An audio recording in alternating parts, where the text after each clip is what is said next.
Hello everyone and welcome back to biological minds. मैं हूं अनुपूर्वा शाह और आज हम करने वाले हैं chapter number 14 which is breathing and exchange of gases. एक बहुत ही आसान सा चैप्टर है, बहुत ही इंटरेस्टिंग सा चैप्टर है जहां हम क्या पढ़ेंगे, हम पढ़ेंगे कि कैसे हमारी बॉडी में जो गैसेस इंपॉर्टेंट है, जो गैसेस बनते हैं और जो गैसेस अंदर आते हैं, ये दो गैसेस कैसे एक्सचेंज होते हैं एटमॉस्फेयर के साथ, टिश्यूज़ के साथ, और कैसे हमारे बॉडी में सर्कुलेट भी हो रहे हैं। ठीक है ना। तो इस चैप्टर में हम क्या क्या पढ़ने वाले हैं, हम पढ़ने वाले हैं respiratory organs, mechanisms of breathing, exchange of gases, transport of gases, regulation of respiration और डिसऑर्डर्स ऑफ रेस्पिरेटरी सिस्टम। ये सारे टॉपिक्स को हम डिटेल्स में पढ़ने वाले हैं। शुरू करने से पहले आपको कुछ याद रखना पड़ेगा कि जब आप क्लास के लिए बैठ रहे हैं तो एक कॉपी और पेन लेके बैठना, जो भी डाउट्स होगा वहाँ लिख लेना, और क्लास के बाद या तो यूट्यूब के कमेंट सेक्शन में या तो टेलीग्राम में कहीं भी हमको भेज दीजिएगा। ओके।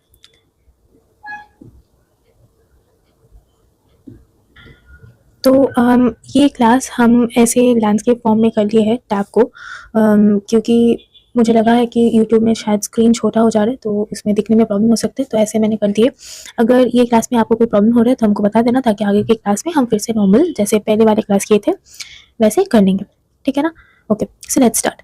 तो पहले पैराग्राफ में फिर से इंट्रोडक्शन है। कहते हैं कि as you have read earlier, oxygen is utilised by the organisms to indirectly break down simple molecules like glucose, amino acids, fatty acids etcetera to derive energy to perform various activities. तो ये जो oxygen है, ये हमने पहले भी पढ़े हैं कि मेटाबॉलिज्म में इंपॉर्टेंट होते हैं। ऑक्सीडेटिव मेटाबॉलिज्म जो होता है, ऑक्सीडेटिव, तो उसमें क्या क्या ब्रेक डाउन होते हैं, ग्लूकोज ब्रेक डाउन होते हैं, अमाइनो एसिड्स ब्रेक डाउन होते हैं, फैटी एसिड्स ब्रेक डाउन होते हैं, और इनमें से एनर्जी निकाले जाते हैं ताकि हम वेरियस एक्टिविटीज़ को परफॉर्म कर सकते हैं। और ये जो निकाले जाते हैं इसके दौरान क्या हमारे बॉडी से प्रोड्यूस होता है, वो प्रोड्यूस होता है कार्बन डाइऑक्साइड। ठीक है ना। और ये जो निकालने वाले प्रोसीड्योर है इसको हम कैटाबॉलिक रिएक्शंस भी कहते हैं। ये ब्रेकडाउन प्रोसेस को हम कैटाबॉलिज्म कहते हैं।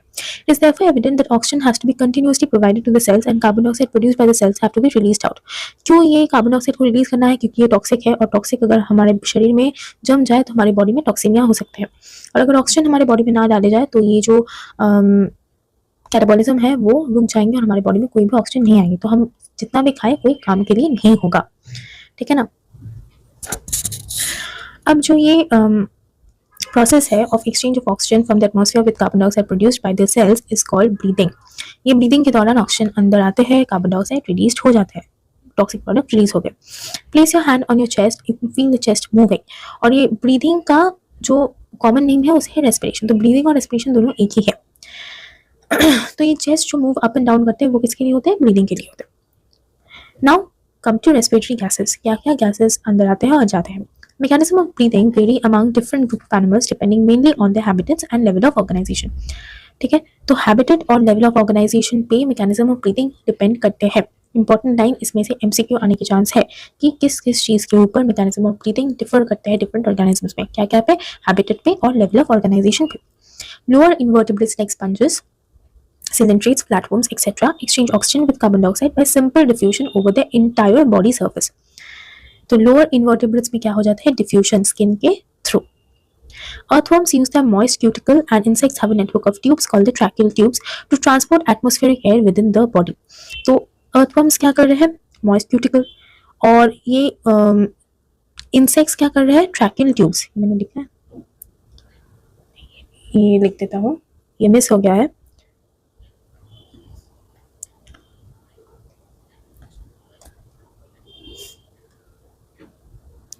सारे चैप्टर्स में ये वाला जो पैराग्राफ होता है ना, ये वाला जो पैराग्राफ होता है कि हर कोई ऑर्गेनिजम्स का रेस्पिरेटरी ऑर्गन क्या है, सर्कुलेटरी ऑर्गन कैसे है, एक्सक्रीटरी ऑर्गन कैसे है। ये जो पोर्शन है ये बहुत इंपॉर्टेंट है, और शॉर्ट एमसीक्यूज जिसमें ज़्यादा दिमाग लगाने की ज़रूरत नहीं है, सिर्फ याद करके डालना है आंसर। तो ये आसान है for marks, but you have to remember them. Confuse मत करना, और ये सिर्फ एनसीईआरटी से ही फॉलो करना। बाकी बहुत सारे बुक्स में ज़्यादा इन्फॉर्मेशन हो सकते हैं, ये वाले पैराग्राफ में अब मैं ऑब्वियसली नहीं कहूँगी कि मत पढ़ो, पढ़ सकते हो, पर इससे ही क्वेश्चंस में आएंगे क्योंकि ये किताब में दिए हुए हैं और ये सेंट्रल की किताब है। Anyways, let's move on. Special vascularized structures called gills, that is the branchial respiration, are used by most of the aquatic arthropods. तो gills को हम क्या कहते हैं? branchial respiration. And mollusk wears vascularized bags called lungs. तो vascularised structure को हम कहते हैं गिल्स और उसके लिए होता है ब्रैंकियल रेस्पिरेशन। और वैस्कुलराइज्ड बैग जो होते हैं उसे कहते हैं हम लंग और उसके दौरान होता है पल्मोनरी रेस्पिरेशन। दो टाइप के रेस्पिरेशन के नाम हमने पढ़े हैं। और ये जो लंग्स है इसको यूज करते हैं टेरेस्ट्रियल फॉर्म ऑफ एनिमल्स के।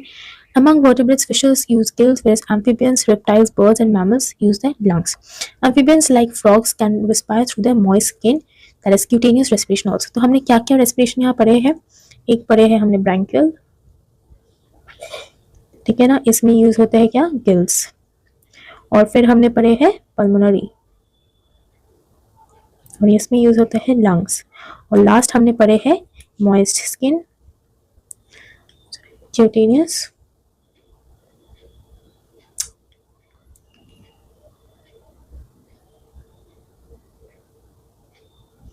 और इसमें होता है moist skin. Okay, next comes to human respiratory system. तो यहाँ मैकेनिज्म आ गया। तो मैकेनिज्म में याद रखना क्या क्या ऑर्गन्स, ग्लैंड्स और पाथवे जो है वो क्या क्या है। ये पैराग्राफ पढ़ने से पहले हम ये छोटा सा फ्लो चार्ट देख लेंगे। तो क्या होता है, हमारे नाक में जो नॉस्ट्रल्स होते हैं, जो छोटे छोटे छेद होते हैं, उससे हमारे गैस अंदर आते हैं, तो ऑब्वियसली ऑक्सीजन गैस आता है। और नोज से कहाँ आ जाते हैं, फेरिंग्स में आ जाते हैं। तो फेरिंग्स एक कॉमन पैसेज है बोथ खाना और एयर के लिए, ठीक है ना। अब ये क्या होता है कि फूड और एयर को डिफरेंशिएट करने के लिए एपिग्लॉटिस होता है, मतलब फेरिंग्स से लैरिंग्स आएंगे, ये आएंगे एयर को लेके, ठीक है। और अगर इसोफेगस चले गए तो हो जाएगा फूड। तो फेरिंग्स से अगर एयर तक आ रहे हैं तो वो होगा लैरिंग्स, और ये लैरिंग्स को गार्ड कर रहे हैं एपिग्लॉटिस, ठीक है।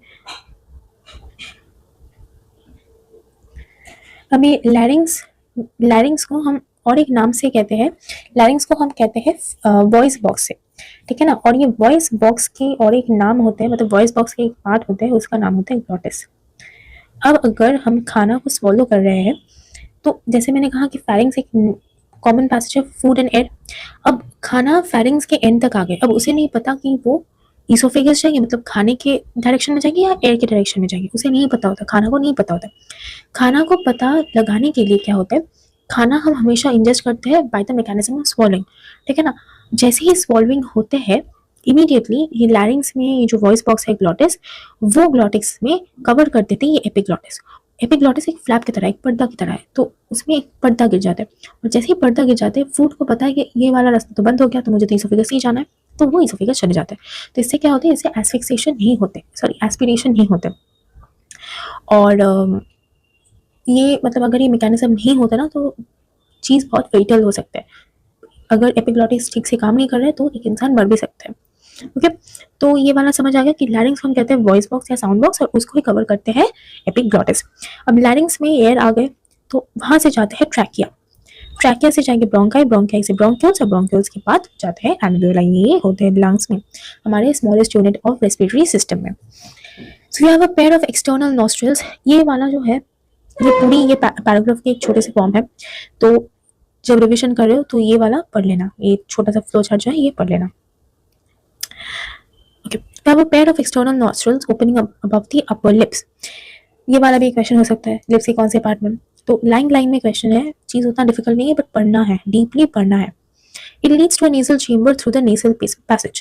The nasal chamber opens into the pharynx. तो nose के बाद आ गए pharynx, a portion of which is the common passage for food and air. The pharynx opens through the larynx region into the trachea. मतलब pharynx से हो गए larynx, larynx से हो गए trachea. Larynx is a cartilaginous box which helps in sound production and hence called the sound box.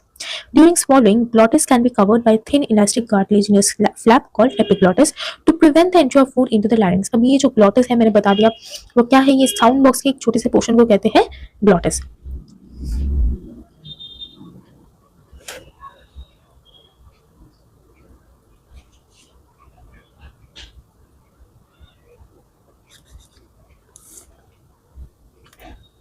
Trachea is a straight tube extending up the middle thoracic cavity, which divides at the level of the fifth thoracic vertebra. ये बहुत important है, ये fifth thoracic vertebra, ये portion बहुत important है, ये बहुत बार question में आ चुके हैं।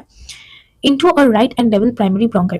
अच्छा, ये फिफ्थ लेवल thoracic vertebra का मतलब क्या होता है, हमारे जो वर्टिब्रा होता है याद है ना, सी टी लू सा का, cervical thoracic lumbar sacrum coccyx. ठीक है ना। तो किस में कहते हैं फिफ्थ थोरासिक, ये वाले थोरासिक में, इसमें 7 12 5 5 1, ठीक है। ये 12 में अगर ऐसे 1 2 3 4 5 6 7 8 9 10 11 12, इसमें से क्या होता है 1 2 3 4 5, ये वाले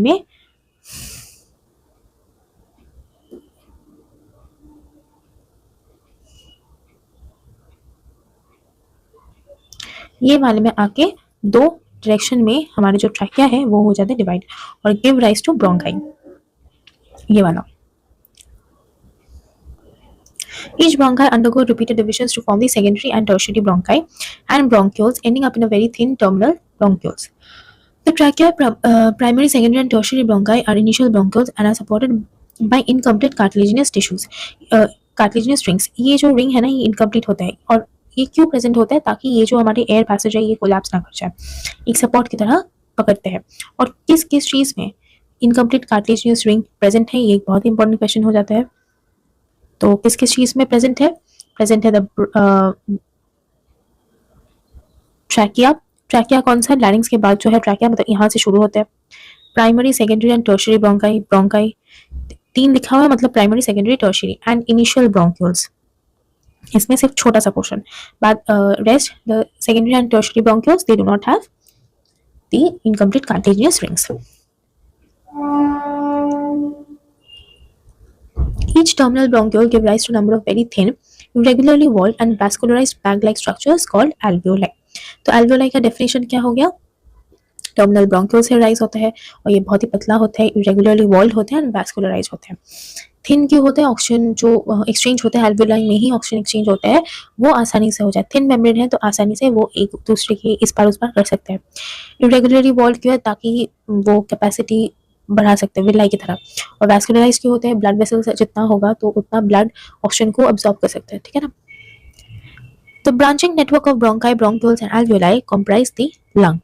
तो लंग के अंदर ये सारी चीज नहीं होते, क्या क्या होते हैं, bronchi, bronchioles and alveoli.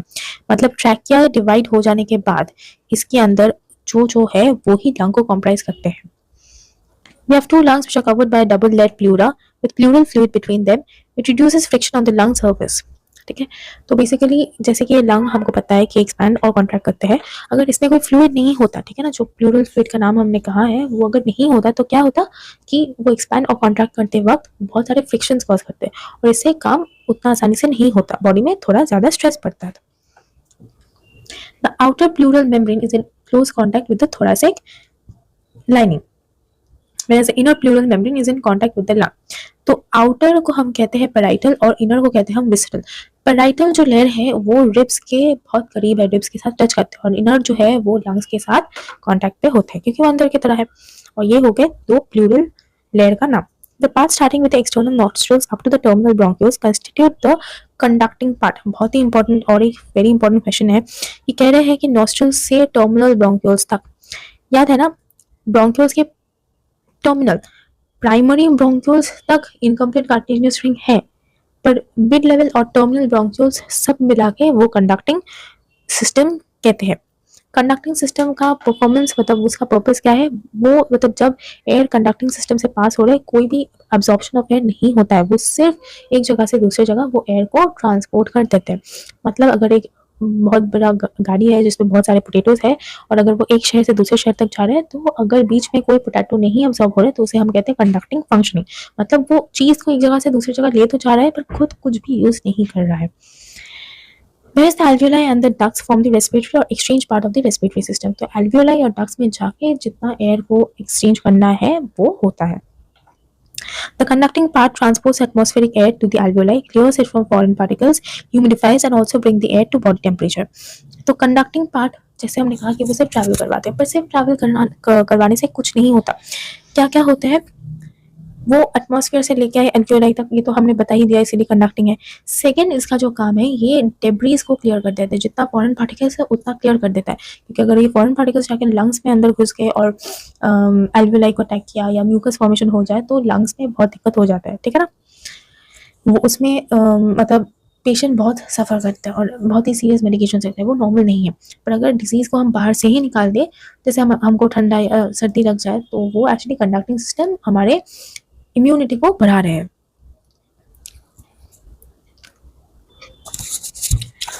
Okay, next जो बात कह रहे हैं कि ह्यूमिडिफाई करते हैं। ह्यूमिडिफाई मतलब क्या होता है कि जो ऑक्सीजन है जो हम इनहेल कर रहे हैं वो ड्राई ऑक्सीजन है।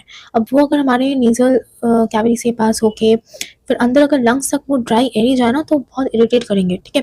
तो ह्यूमिडिफाई मतलब कुछ नहीं, ज़्यादा मॉइस्चर को ऐड करते हैं, ठीक है ना।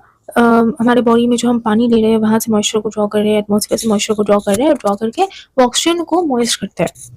कभी कभी अगर बहुत ही ड्राई एरिया में जाओगे, डेजर्ट वगैरह में जाओगे और वहाँ देखोगे कि क्या होता है कि बॉडी बहुत ड्राई हो जाता है, नाक मतलब इनहेल करने में कभी कभी दिक्कत हो जाता है। या कभी डस्ट को अगर हम इनहेल कर ले तो हमारे नाक बहुत ही मतलब ऐसे क्या कहे इचिंग वगैरह ऐसे होता है। तो वो क्या है कि ड्राई कुछ भी हमारे म्यूकस मेम्ब्रेन को, जो हमारे नेजल कैविटी और रेस्पिरेटरी कैविटी को पूरा तरह से लेयर कर चुके हैं, वो म्यूकस मेम्ब्रेन वो इरिटेट हो जाता है। इसीलिए ह्यूमिडिफाई करना बहुत इंपॉर्टेंट है। और नेक्स्ट है brings the air to body temperature. तो कभी अगर हम डेजर्ट में हैं तो वहाँ हवा हमारे बॉडी टेम्परेचर से ज़्यादा हो सकता है, अगर हम कहीं ठंडे में हैं तो वहाँ कम हो सकता है। तो वो हमारे बॉडी के लिए नॉर्मल नहीं है, तो उसमें भी दिक्कत हो सकता है। कभी अगर बहुत ठंडी जगह में जाओगे और वहाँ अगर एयर को इनहेल करोगे ना तो नाक में ही ठंडा लगता है, ठीक है ना। अगर कोई गर्म जगह में जाओगे और वो गर्म हवा को लोगे तो नाक में गर्म लगता है, पर अंदर तक वो नहीं जाता, अंदर तक वो नॉर्मली हो जाता है। ये सारे काम जो है वो कंडक्टिंग पार्ट की है, वो सिर्फ ट्रैवल नहीं करवाते हैं, बहुत सारे और भी काम कर रहे हैं। Exchange part is the site of actual diffusion of oxygen and carbon dioxide between the blood and the atmospheric air. The lungs are situated in the thoracic chamber. The lungs are situated in the thoracic chamber. तो thoracic chamber क्या होता है, हमारा जो ribcage का जो chamber होता है, ठीक है ना। लंग्स हमेशा रिबकेज के अंदर होते हैं, वो प्रोटेक्ट करते हैं, एक केज की तरह होते हैं, वो हमारे लंग्स को प्रोटेक्ट कर रहे हैं। और वो जो केज से जो चेम्बर क्रिएट होता है उसे हम कहते हैं thoracic chamber। और ये कहाँ प्रेजेंट है, ये anatomically and air tight chamber है। The thoracic chamber is formed dorsally by the vertebral column. Dorsally मतलब पीछे से, ventrally by the sternum। हाथ से ही समझ जाओगे, ये याद करने की जरूरत नहीं है। पीछे देखो हमारे क्या है, हमारे स्पाइनल कॉर्ड उसे कवर कर रहा है क्या, वर्टेब्रल कॉलम। सामने क्या है, इसमें है हमारे जो स्टर्नम है, बीच का जो फ्लैट बोन है उसे हम कहते हैं स्टर्नम। चेस्ट में जो बीच का फ्लैट बोन है उसे हम कहते हैं स्टर्नम। तो पीछे हो गया वर्टेब्रल कॉलम, सामने हो गया स्टर्नम। साइड में क्या है, साइड में हमारे रिब्स है, ठीक है। एंड लोअर साइड में नीचे में क्या होता है, नीचे में होते हैं डायफ्राम। ये कोई भी हाथ से नहीं फील कर सकता, पर बाकी सारे जो स्केलेटल पार्ट्स हैं वो हम फील कर सकते हैं, ठीक है। The anatomical setup of the lungs in thorax is such that in any change in the volume of the thoracic cavity will be reflected in the lung or the pulmonary cavity। ये एक line है जो मुझे याद है, जब मैं NEET के लिए प्रिपेयर कर रही थी मैंने गलत की थी, और मैं बहुत दिनों से ये सोच रही थी कि वो आंसर तो सही है, मैंने ये लाइन पढ़ा ही नहीं था। और इसीलिए मैं कहती हूँ कि एनसीईआरटी के हर एक लाइन में एक एक मार्क्स छुपा हुआ है। मैंने क्या सोचा था कि जैसे कि लंग्स हमारे रेस्पिरेटरी ऑर्गन है, main respiratory chief respiratory organ हम लंग को कहते हैं, और स्मॉलेस्ट यूनिट को हम कहते हैं एल्वियोलाई। तो लंग्स अगर चीफ रेस्पिरेटरी ऑर्गन है तो जो भी चेंज रेस्पिरेटरी ऑर्गन मतलब लंग में दिखेगा वही उसी वजह से हमारे चेस्ट अप एंड डाउन करते हैं। मतलब लंग्स जब एयर को ले रहे हैं तब हमारे चेस्ट फूल रहे हैं, और जब लंग्स एयर छोड़ रहे हैं तो हमारे चेस्ट को नीचे आ रहे हैं। मैंने ये सोचा था, ये मैकेनिज्म है, पर यहाँ ये पूरी उल्टी है। हमारे चेस्ट बाहर आ रहे हैं इसीलिए लंग्स भी एक्सपैंड कर रहे हैं और इसीलिए एयर अंदर जा रहा है। मतलब हमारे जो स्केलेटल सिस्टम है, तो थोरैसिक कैविटी जो स्केलेटल मतलब ये रिब्स और वर्टेब्रल कॉलम ये जैसे मूव करेंगे वैसे ही हमारे थोरैसिक कैविटी मूव करेंगे, और उसके ऊपर लंग्स की मूवमेंट डिपेंड करेगी। इनहेलेशन और एक्सहेलेशन ये पूरी तरह से थोरैसिक कैविटी के ऊपर डिपेंड कर रहा है, ना कि थोरैसिक कैविटी की एक्टिविटी लंग्स के ऊपर। लंग्स की एक्टिविटी थोरैसिक कैविटी की एक्टिविटी के ऊपर डिपेंड कर रहे हैं। ये दिमाग के अंदर घुसा लो, ये मेरी तरह की गलती तुम मत करना। जो भी चेंज हम लंग्स में दिख रहे हैं वो क्यों हो रहे हैं, वो थोरैसिक कैविटी की वजह से हो रहे हैं। हमारे जो चेस्ट अप एंड डाउन हो रहे हैं, ये इनहेलेशन एक्सहेलेशन के लिए नहीं है। चेस्ट अप एंड डाउन हो रहे हैं इसीलिए इनहेलेशन और एक्सहेलेशन हो रहा है। बात ऐसे है, ठीक है। Such an arrangement is essential for breathing as we cannot directly alter the pulmonary volume. ये भी है कि हम क्यों ऐसे हो रहे हैं, लंग तो चीफ ऑर्गन है, तो क्यों लंग थोड़ा सा कैविटी को नहीं मैनेज कर रहे, क्यों उल्टा हो रहा है। बात यह है कि लंग एक क्या कहते हैं, हमारे मतलब इनवॉलेंट्री ऑर्गन है, ठीक है ना। लंग इनवॉलेंट्री ऑर्गन है, इसलिए हम लंग के ऊपर कोई भी एक्टिविटी नहीं कर सकते, हम पल्मोनरी एक्टिविटी लंग के ऊपर नहीं कर सकते। फिर थोड़ा सा कैविटी हमारे कंट्रोल में थोड़ा सा है, इसीलिए कभी कभी हम सांस रोक सकते हैं। जैसे मैंने अभी सांस रोक ली तो मेरी चेस्ट जैसे अप एंड डाउन नहीं कर रहा है, एयर भी फ्लो नहीं हो रहा है। मैं चेस्ट को होल्ड कर रही हूँ, मैं लंग्स को नहीं होल्ड कर रही हूँ। मैंने चेस्ट को कह दिया कि तुम अप एंड डाउन नहीं करोगे, इसीलिए लंग भी एक्सपैंड कॉन्ट्रैक्ट नहीं कर पा रहे, इसीलिए एयर आना जाना बंद हो गया, ठीक है ना। मतलब लंग जैसे कि इनवॉलेंट्री ऑर्गन है, इसीलिए हम उसके ऊपर कोई भी डायरेक्ट इफेक्ट नहीं डाल सकते, हमारे खुद की मर्जी के ऊपर नहीं चलते, ठीक है ना। So respiration involves the following step. क्या है, ब्रीदिंग और pulmonary ventilation by which atmospheric air is drawn in and carbon dioxide rich alveolar air is released out. Breathing or pulmonary ventilation. Next है diffusion of gases across the alveolar membrane. Next is transport of gases by the blood, diffusion of oxygen and carbon dioxide between blood and tissues, utilization of oxygen by the cells for catabolic reactions and resultant release of carbon dioxide. Okay तो अभी हम करने वाले हैं mechanism of breathing. तो यहाँ हम सीखेंगे कि कैसे ये जो पूरी ब्रीदिंग का प्रोसेस है कैसे होते हैं with reference to the lungs, ठीक है ना, लंग्स में कैसे होते हैं। अब याद रखना कि ये जो इंस्पिरेशन और एक्सपिरेशन होते हैं इसमें कुछ मसल्स की बहुत ही ज़रूरत होते हैं। तो एक होते हैं दी एक्सटर्नल इंटरकॉस्टल मसल्स, एक है डायफ्राम और है एक्सेसरी मसल्स। जो एक्सटर्नल इंटरकॉस्टल मसल है ये रिब्स के बीच में पाए जाते हैं, ऐसे रिब्स है, इसके बीच ये जो पिंक कलर का है ये है एक्सटर्नल इंटरकॉस्टल मसल। डायफ्राम तो पता ही है, ऐसे डोम शेप का होता है, ठीक है ना, जिसके ऊपर दो लंग्स ऐसे बैठे होते हैं, ठीक है। और ये जो एक्सेसरी मसल्स है इनका नाम वैसे याद रखने की जरूरत नहीं है, पर ये हमारे स्टर्नोक्लेडोमास्टॉइड और ट्रेपेजियस मसल्स होते हैं, ये हमारे एक्सेसरी मसल्स है जो रेस्पिरेशन में हेल्प करते हैं, ठीक है ना। अब ये जो सारी मसल्स है ये हमारी इंस्पिरेशन और एक्सपिरेशन को हेल्प करते हैं। ओके पहले तो बात ये है कि जो इंस्पिरेशन है ये एक एक्टिव प्रोसेस है, इसमें एनर्जी लगता है, और जो एक्सपिरेशन है वो पैसिव है, ये नॉर्मली नेचुरली हो जाता है, इसमें कोई एनर्जी जरूरत नहीं है। ओके अब बात आते हैं कि ये इंस्पिरेशन और एक्सपिरेशन होता कैसे है। तो मैंने बताया था पहले ही कि हमारे लंग्स किस में प्रेजेंट है, थोड़ा सा कैविटी में, और अगर लंग्स में कोई चेंज होता है तो फिर थोड़ा सा कैविटी में चेंज दिखता है। ये मैंने नहीं बताया था, यही गलती लोग करते हैं। If you agreed with me, ये पिछले लाइन में अगर आप लोगों ने हाँ बोला था तो आप लोग क्लास अच्छे से सुन नहीं रहे। मैंने ये बोला था और एनसीईआरटी भी यही बोलता है और साइंस यही बोलता है कि थोड़ा सा कैविटी में जो चेंज होता है वही हमारे लंग्स में चेंज दिखता है।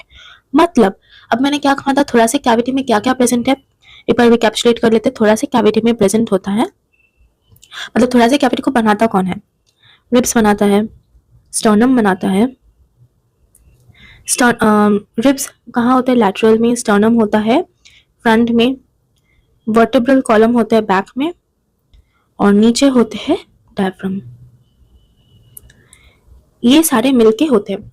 अब इसमें याद रखना कि वर्टेब्रल कॉलम हिलता नहीं है, बाकी तीन जो है ये तीन हिलते हैं, और ये तीन के हिलने की वजह से हमारे थोड़ा सा कैविटी में चेंज आता है, और वही चेंज जाके हमारे लंग्स पे चेंज करवाता है, और फिर इंस्पिरेशन और एक्सपिरेशन होता है, ठीक है ना। अब लंग कैसा है, लंग जो है वो एक चेम्बर है, क्लोज चेम्बर है, और क्लोज चेम्बर में प्रेशर और वॉल्यूम का रिलेशन हमको याद है कि P is inversely proportional to V. ये वाला फॉर्मूला से P equals to nRT, where nRT is constant तो P equals to 1 by V। मतलब अगर प्रेशर बढ़ रहा है तो वॉल्यूम कम हो जाएगा, ठीक है ना। अब ये याद रखना कि कहीं एक जगह से सपोज एटमॉस्फेयर से लंग तक अगर एयर को जाना है, पहले ही हमने ये देखा कि एक प्रेशर ग्रेडियंट की जरूरत है। और वो प्रेशर ग्रेडियंट कैसे होगा? प्रेशर ग्रेडियंट मतलब एक जगह ज्यादा होगा, एक जगह कम होगा। कहाँ ज्यादा कहाँ कम ये डिपेंड करेगा कि फ्लो ऑफ एयर की डायरेक्शन किधर तक होगी। मतलब अगर एटमॉस्फेयर से लंग तक जाना है तो प्रेशर यहाँ ज्यादा होना है और प्रेशर यहाँ कम होना है। अगर उल्टा होना है, एटमॉस्फेयर में लंग से आएगी, मतलब लंग से एटमॉस्फेयर तक आएगी, तो यहाँ प्रेशर ज्यादा होना है, प्रेशर कम होना है। मतलब flow of air will be from the direction of higher pressure to the direction of lower pressure. अगर ये प्रेशर का ग्रेडियंट याद नहीं रह रहा है तो फिर ये वाला फॉर्मूला से याद रख सकते हो। कैसे? मैंने कहा कि इंस्पिरेशन मतलब जब एटमॉस्फेरिक एयर लंग्स में जाएगी तब लंग्स के प्रेशर को कम रहना पड़ेगा।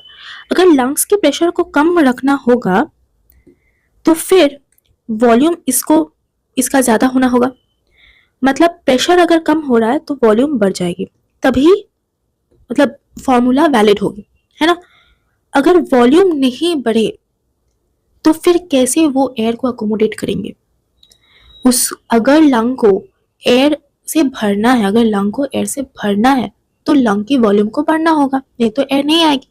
और अगर वॉल्यूम बढ़ जाए तो according to the formula pressure कम हो जाएगी। ओके, अब देखो एटमॉस्फेयर जो है ये तो खुले जगह है, इसमें तो वॉल्यूम का ज्यादा हेरफेर नहीं होता है, तो वॉल्यूम जो हमको मैटर करेगा वो लंग का ही मैटर करेगा, ठीक है ना। अब ये वॉल्यूम को बढ़ाने के लिए हमारा जो मसल्स मैंने बताया ना, जो सारे मसल्स के नाम, क्या क्या मसल्स और बोन्स हमने बताए थे, एक तो डायफ्राम बोले थे और ये एक्सटर्नल इंटरकॉस्टल मसल्स और डायफ्राम के बारे में हमने बताए थे। तो पहले आता है डायफ्राम। अब एक लंग है, सोचो उसका डायफ्राम ऐसा है, ये वाला डायफ्राम। अब इनका वॉल्यूम बढ़ाना है तो ये क्या होगा, डायफ्राम नीचे आ जाएगा। तो इससे इसका वॉल्यूम ज्यादा है, ये ज्यादा वॉल्यूम को अकोमोडेट कर सकता है, ठीक है ना, तो इसका वॉल्यूम बढ़ गया। एक्सटर्नल इंटरकॉस्टल मसल्स ये क्या करेंगे, ये रिब्स और स्टर्नम को अपवर्ड एंड आउटवर्ड खींचेंगे। बोन्स तो खुद से हिल नहीं सकते, मसल्स को हिलाना होगा, तो ये अपवर्ड और आउटवर्ड निकालते हैं।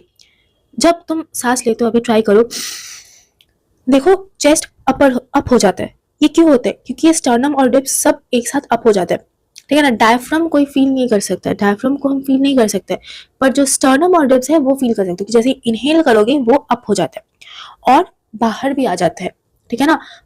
मतलब अगर कोई मतलब एकदम बैक स्ट्रेट कर रखे ब्रीथ करे तो वो ज्यादा अच्छे से ब्रीथ कर सकते हैं, क्योंकि तब क्या होता है कि स्टर्नम अपवर्ड रहता है। स्टर्नम मतलब एक खुले, मतलब हाउ टू से, चेस्ट अपराइट हो जाता है, ठीक है ना। तो स्टर्नम भी ऐसे कि बाहर और ऊपर आ जाता है, you can feel it.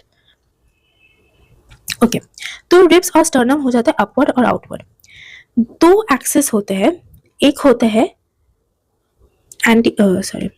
Anterior posterior access और एक होता है डोर्सो वेंट्रल एक्सेस। ये सब एनसीईआरटी में लिखे हुए हैं, हम रीड भी करेंगे।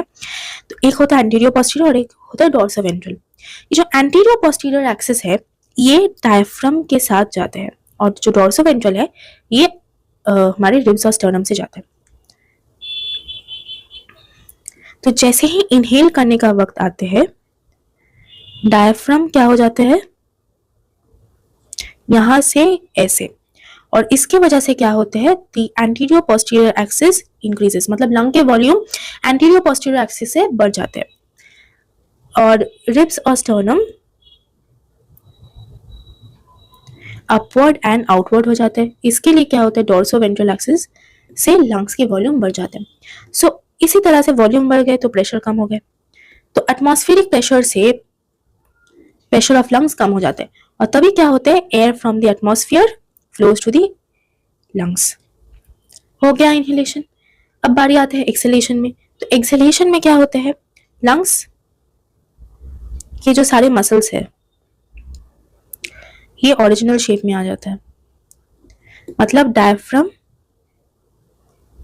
यहां से क्या बोल दिया, यहां से ऐसे हो जाता है, तो लंग्स के वॉल्यूम कम हो गए, प्रेशर बढ़ गए और एयर एक्सपेल। सिमिलरली सिर्फ डायफ्राम अपने ओरिजिनल में नहीं आ जाते, जो हमारे रिब्स और स्टर्नम है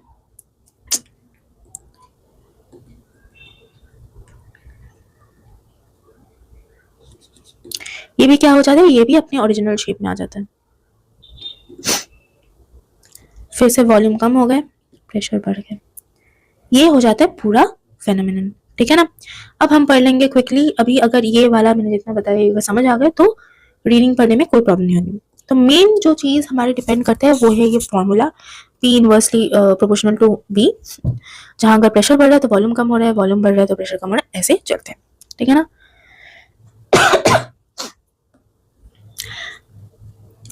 Breathing involves two stages: inspiration, during which atmosphere air is drawn, and expiration, by which the alveolar air is released out. ये वाला मैंने बता दिया था कि एटमॉस्फेरिक एयर, ना कि ऑक्सीजन। इंस्पिरेशन में हम कभी भी ऑक्सीजन नहीं कहेंगे, atmospheric air. The movement of air into and out of the lungs is carried out by creating a pressure gradient between the lungs and the atmosphere. Inspiration can occur if the pressure within the lungs, that is the intrapulmonary pressure, is less than the atmospheric pressure. तो अंदर जब आएंगे तब lungs के pressure कम होंगे atmospheric pressure से, तभी अंदर आएंगे।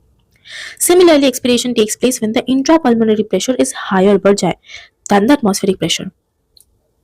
The diaphragm and a specialized set of muscles, the external and the internal intercostals between the ribs. अच्छा, मैंने यहाँ सिर्फ एक्सटर्नल इंटरकॉस्टल बताए थे, वो इंटरनल इंटरकॉस्टल भी होता है, पर ज्यादातर मतलब ज्यादा काम EI सेम करते हैं, मतलब एक्सटर्नल इंटरकॉस्टल मसल्स। यहाँ इंटरनल इंटरकॉस्टल मसल्स भी है।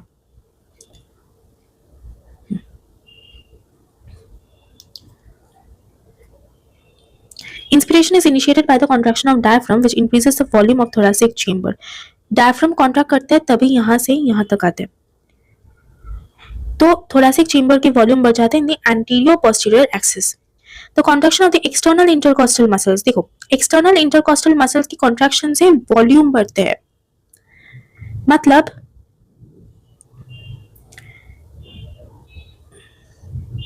एक मिनट, यहाँ नहीं होना चाहिए था, यहाँ होगा। मतलब वॉल्यूम बढ़ाने के लिए सिर्फ एक्सटर्नल इंटरकॉस्टल मसल्स यूज होते हैं। Lifts up the ribs and the sternum, causing an increase in the volume of the thoracic chamber in the dorsoventral axis. The overall increase in the thoracic volume causes a similar increase in the pulmonary volume. ये वाला समझ आ गया कि thoracic volume बढ़ रहा है इसीलिए ही pulmonary volume बढ़ रहा है, ये वाला तो हमने पहले ही डिस्कस कर लिया। An increase in the pulmonary volume decreases the intrapulmonary pressure to less than that of the atmospheric pressure, which forces the air from outside to move into the lungs. Relaxation of the diaphragm and the intercostal muscles return the diaphragm and sternum to the normal positions and reduce the thoracic volume and thereby the pulmonary volume. This leads to an increase in the intrapulmonary pressure to slightly above the atmospheric pressure, causing the expulsion of air from the lungs, that is expiration. We have the ability to increase the strength of the inspiration and expiration with the help of the additional muscles in the abdomen. ये सिर्फ abdomen कह रहे हैं, पर और भी muscles है, जैसे मैंने बताया sternocleidomastoid, trapezius और abdominal muscles से भी होते हैं। On an average, a healthy human breathes 12 to 16 times per minute, बहुत important है। The volume of air involved in breathing movements can be estimated by using a spirometer, which helps in clinical assessment of the pulmonary functions. एक होता है incentive spirometer, अगर किसी घर में कोई ओल्ड पर्सन है या किसी का सर्जरी हुआ है, एक डिवाइस होता है जहाँ जिसमें बॉल होता है, एक बॉल या मल्टीपल बॉल्स होते हैं और एक पाइप होता है, तो उसी पाइप से वो एयर को इनहेल करता है और एक्सहेल करता है, और वो जो प्रेशर से वो कर रहे हैं वो प्रेशर हमारे ये बॉल की हाइट, मतलब बॉल जितने ऊंचे तक जाएंगे मतलब लंग्स का स्ट्रेंथ उतना ज़्यादा है। बॉल मतलब क्या होता है कि स्पायरोमीटर यूज करने से जो मतलब ये परफॉर्म कर रहा है ना, ये मैंने इंसेंटिव स्पायरोमेट्री के बारे में बता रही हूँ, अगर कोई फोटो मेरे पास है तो मैं अटैच कर दूंगी। तो इसका जो बेनिफिट है कि जो ये परफॉर्म कर रहे हैं, ठीक है ना, कोई भी मतलब अगर मैं परफॉर्म कर रही हूँ सपोज इंसेंटिव स्पायरोमेट्री, तो मुझे खुद पता चलेगा कि मेरा लंग्स का स्ट्रेंथ कितना है, क्योंकि बॉल अगर ज़्यादा नहीं उठे तो मतलब मेरे लंग्स की स्ट्रेंथ उतना नहीं है, बॉल अगर बहुत हाइट तक उठे तो मेरे लंग्स की स्ट्रेंथ है, ऐसे दिखते हैं। ये एक छोटा सा एक्स्ट्रा इन्फॉर्मेशन दे दिया।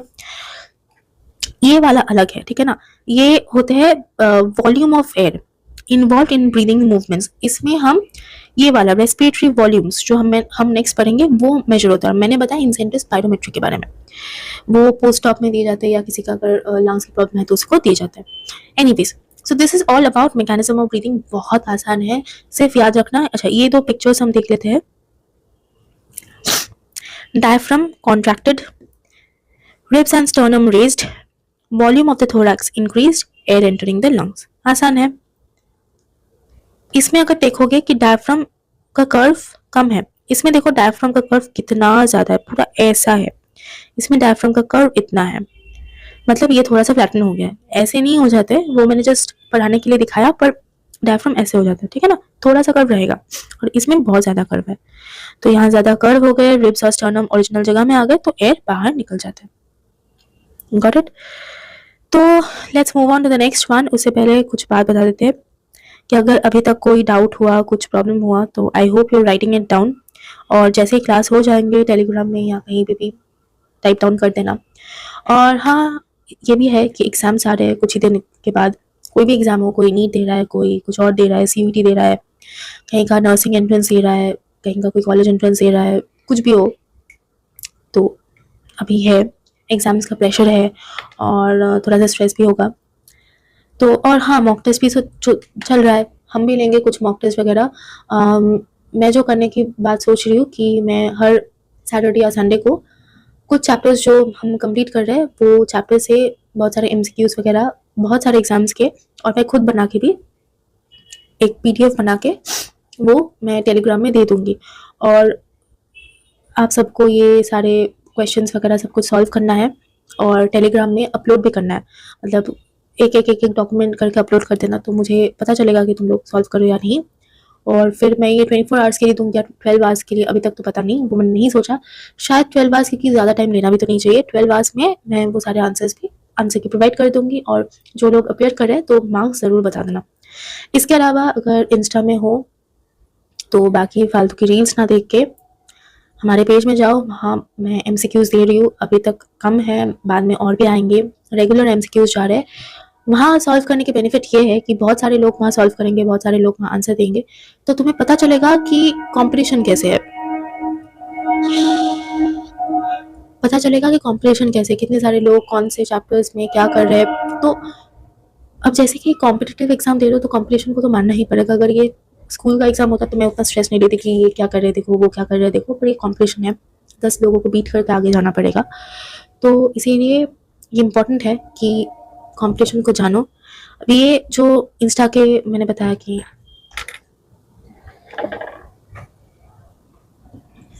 तो जो लोग वो इंस्टाग्राम में आंसर कर रहे हैं, तो उनका तो नाम वैसे ही कमेंट में आ जाएंगे। और जो हफ्ते भर के सारे क्वेश्चंस, तो ज़्यादा हफ्ते भर जो ज़्यादा क्वेश्चंस को अटेम्प्ट करेंगे और करेक्ट होंगे, उनका हम तो नाम भी डिस्क्लोज करेंगे। तो देख लेना, उसको भी अच्छा लगेगा, हमको भी अच्छा लगेगा कि लोग पार्टिसिपेट कर रहे हैं।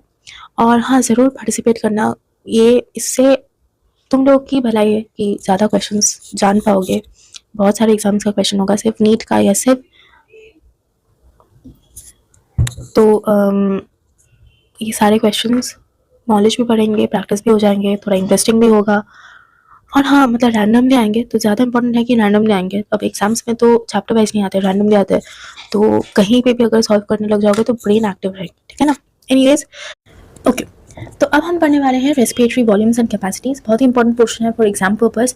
यहाँ एक ग्राफ है, जिस ग्राफ से हम पूरी ये जो थ्योरी है समझेंगे, पर जो वॉल्यूम्स है वो आपको याद करना पड़ेगा, ठीक है ना। तो इसमें है tidal volume, inspiratory reserve volume, expiratory reserve volume, ये वाला ग्राफ है जो मैं फिर से करके दिखाऊंगी। और नेक्स्ट है रेसिडुअल वॉल्यूम। ये 4 है वॉल्यूम, और कैपेसिटीज है inspiratory capacity, expiratory capacity, functional residual capacity, vital capacity, total lung capacity, ठीक है। अब आ जाते हैं, ये है ग्राफ, और पहले हम देखेंगे क्या, टाइडल वॉल्यूम। तो टाइडल वॉल्यूम है कि मिनिमम एयर जो हम नॉर्मल इंस्पिरेशन और एक्सपिरेशन से लेते हैं या छोड़ते हैं, the air that we inhale और एक्सहेल वाया नॉर्मल इंस्पिरेशन और एक्सपिरेशन। कोई फोर्स नहीं है, नेचुरल है, जब सो रहे हो, जब जो नॉर्मल एयर हमारे अंदर बाहर कर रहे हैं, वो है टाइडल वॉल्यूम, नॉर्मल, ठीक है ना। तो वो होते इतना, ठीक है। तो ये हो गया टाइडल वॉल्यूम। नेक्स्ट आ जाता है इंस्पिरेटरी रिजर्व वॉल्यूम। तो ये साइड है इंस्पिरेशन और ये साइड है एक्सपिरेशन। तो इंस्पिरेशन, तो इंस्पिरेटरी रिजर्व वॉल्यूम ये कितना होते हैं, ये होते हैं कि ये क्या होते हैं, ये होते हैं जो the air that we inhale via forced inspiration. A person can inspire by a forcible inspiration. This averages 2500 ml to 3000 ml, ठीक है। तो ये अब अगर मान लो एक्स अमाउंट ऑफ एयर हम टाइडल वॉल्यूम मतलब नॉर्मल इंस्पिरेशन से कर रहे हैं, तो अगर फोर्स इंस्पिरेशन करे तो वो एक्स अमाउंट ऑफ एयर तो जाएंगे ही अंदर, तो इसीलिए ग्राफ यहाँ से ही शुरू होगा और ये इतना तक चले जाएगा, ठीक है ना। तो ये हो जाएगा इंस्पिरेटरी रिजर्व वॉल्यूम। और जो कैपेसिटीज के बारे में हम बात कर रहे थे वो होगा इंस्पिरेटरी कैपेसिटी। दोनों चीज हम एक साथ देख ले। इंस्पिरेटरी रिजर्व वॉल्यूम है उतना एयर जितना हम फोर्स्ड इंस्पिरेशन से कर रहे हैं वो इतना तक ही होगी, बट टोटल जितना एयर हमारे लंग्स इंस्पायर कर सकते हैं via normal and via forced inspiration वो हो जाते हैं इंस्पिरेटरी कैपेसिटी, और इसका फॉर्मूला हो जाते हैं inspiratory reserve volume plus tidal volume, ठीक है ना। डेफिनेशन यहाँ है, total volume of air a person can inspire after a normal expiration, मतलब एक बार एक्सपायर हो गई एयर को लंग से हम निकाल दी, उसके बाद हम मैक्सिमम अमाउंट ऑफ एयर जो हम अंदर ले सकते हैं, ठीक है ना, मैक्सिमम अमाउंट ऑफ एयर जो हम अंदर ले सकते हैं। This includes tidal volume plus inspiratory reserve volume. ये हो गया इंस्पिरेशन की बात। नेक्स्ट आ जाते हैं एक्सपीरेशन में। तो एक्सपीरेशन में हमारा पहला आएगा ERV और एक्सपिरेटरी रिजर्व वॉल्यूम, जितना एयर हम फोर्सफुली बॉडी से या लंग से एक्सपायर आउट कर सकते हैं। ये हो गया एक्सपिरेटरी रिजर्व वॉल्यूम, ये वाला। तो फिर एक्सपिरेटरी कैपेसिटी क्या है? ये पूरा एक्सपिरेटरी कैपेसिटी है। और एक्सपिरेटरी कैपेसिटी का डेफिनेशन क्या है? आफ्टर नॉर्मल इंस्पिरेशन हम कितना एयर मैक्सिमम लंग्स के बाहर छोड़ सकते हैं, वो एक्सपिरेटरी कैपेसिटी। तो इसका डेफिनेशन हो जाता है ERV प्लस TP। हो गया। अब नेक्स्ट आते हैं रेसिडुअल वॉल्यूम। तो रेसिडुअल वॉल्यूम क्या है? हमारे लंग्स में कुछ एयर हमेशा रह जाते हैं even after forcefully expiring out, कुछ एयर रह जाते हैं। अगर हवा कंप्लीटली निकल जाए तो वो प्रॉब्लम हो जाएगी, रेसिडुअल वॉल्यूम होता है। ये रेसिडुअल वॉल्यूम के एक और सिग्निफिकेंस होते हैं कि एक बच्चा सपोज डिलीवरी हो गया और उसके कुछ 5 मिनट के अंदर वो एक्सपायर भी कर जाए, ठीक है ना। तो वो बच्चा, अब क्या होता है कि अगर ऐसा कुछ केस है तो एक तो हो सकता है कि बच्चे का खुद का कुछ प्रॉब्लम हो या कोई हॉस्पिटल में कुछ गड़बड़ हुआ है इसीलिए पेशेंट मर गया, मतलब बच्चा मर गया। अब मान लो कि मतलब बच्चे का कोई कॉन्जेनिटल डिफॉर्मिटी नहीं है, उसका ऐसे मतलब ये वाला डेथ बहुत ही अबनॉर्मल है, तो ऑब्वियसली पोस्टमार्टम होगा। अब क्या होगा कि जो हॉस्पिटल है वो खुद को बचाने के लिए शायद कहेगी कि ये बच्चा तो जब जन्म लिया था तब वो डेड ही निकला था, मतलब डेड फीटस निकला था, डेड बेबी निकला था, स्टिल बर्थ हुआ था। बच्चा मतलब बच्चा जिंदा है या मरा है वो कैसे डिटरमाइन होता है? बच्चे ने कोई मतलब इंस्पिरेशन एक्सपिरेशन नहीं किया, ठीक है ना। तब पोस्टमार्टम में दिखे जाते हैं कि बच्चे में कोई रेसिडुअल वॉल्यूम है या नहीं। मतलब अगर वो एक बार ब्रीथिंग स्टार्ट करते हैं तो लंग्स में ये रेसिडुअल वॉल्यूम रह जाएगा, और ये होता है हर किसी इंसान में होता है। वो एग्जैक्ट वो फिक्स तो नहीं है, किसी का ज़्यादा किसी का कम, बट ऑब्वियसली एक रेंज है, ठीक है ना। The average is about 1100 to 1200 ml। तो इसमें कुछ भी हो सकता है पर रेसिडुअल वॉल्यूम होता है। और इसका बहुत ही एक इंपॉर्टेंट सिग्निफिकेंस है कि एक लिविंग ऑर्गेनिज्म, एक लिविंग ह्यूमन बींग जब डेड हो जाए वो कभी भी जिंदा थे या नहीं वो आइडेंटिफाई होते हैं रेसिडुअल वॉल्यूम से, ठीक है। तो कहानी भी बता दी, थ्योरी भी समझ ली कि वो है उतना एयर जो आफ्टर फोर्सफुल एक्सपिरेशन जितना लंग में रह जाता है उसे हम कहते हैं रेसिडुअल वॉल्यूम। तो हमारे पास ये टाइडल वॉल्यूम हो गया, हमारे पास इंस्पिरेटरी रिजर्व वॉल्यूम हो गया, एक्सपिरेटरी रिजर्व वॉल्यूम हो गया,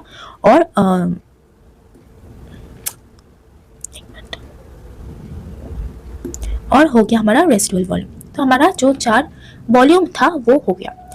उसके साथ साथ हमारा इंस्पिरेटरी कैपेसिटी हो गया और एक्सपिरेटरी कैपेसिटी हो गया। नेक्स्ट जो आते हैं वो है फंक्शनल रेसिडुअल कैपेसिटी। तो फंक्शनल रेसिडुअल कैपेसिटी वो क्या होते हैं?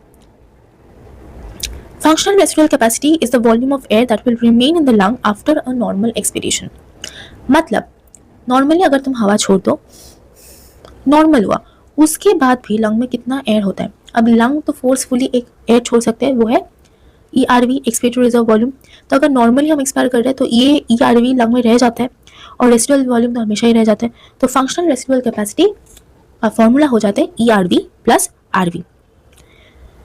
तो functional residual capacity will be ERV plus RV।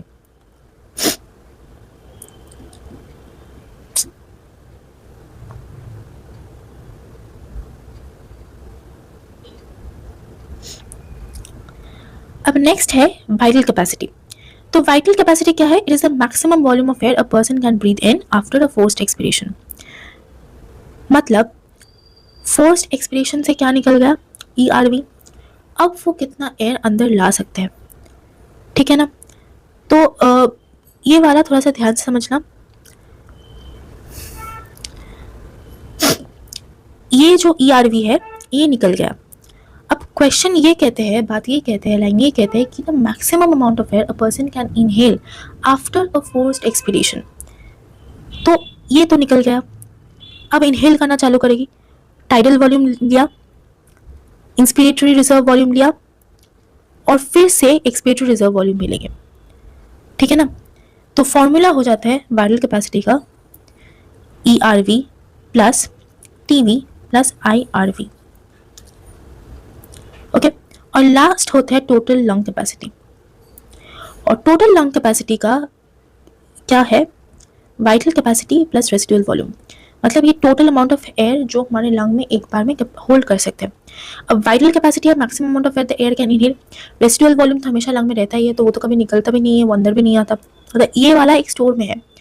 अब टोटल लंग में कितना एयर हुआ, ये RV तो हमेशा रहते, तो ये तो ऐड होगा ही। और वाइटल कैपेसिटी में ऑलरेडी ERV TV IRV को हमने ऐड कर दिए, तो TLC एक्चुअली है ERV plus IRV plus RV plus TV। ये हो गया टोटल लंग कैपेसिटी। और ये हो गया हमारे सारे लंग कैपेसिटीज और लंग वॉल्यूम की definition. Inspiratory capacity, expiratory capacity बता दिए, FRC बता दिए, वाइटल कैपेसिटी बता दिए और TLC भी बता दी, ठीक है ना। तो दोनों चार्ट एक ही है, इस तरह कलरफुल है, तो you can follow either of them. तो नेक्स्ट आ जाता है एक्सचेंज ऑफ गैसेस में।